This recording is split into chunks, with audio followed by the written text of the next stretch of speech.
Hello, Lods! Nako, tingnan nyo yung okra ko. Kailan lang ako nagtanim? Ayan, sagana na sa bunga. Ang sarap talaga ng may pananim kasi libre na yung gulay mo. Wala nang bibilhin. Dilig-dilig na lang. Ayan. Ang sarap nito.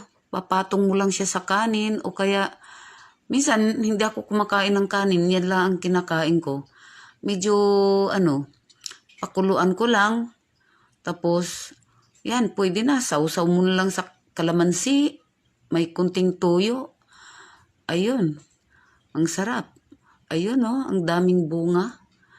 Kaya, harvest na lang tayo, mga guys. Healthy pa ito kasi ikaw ang nagtanim. Alam mo kung ano yung nilagay mo dyan na pataba.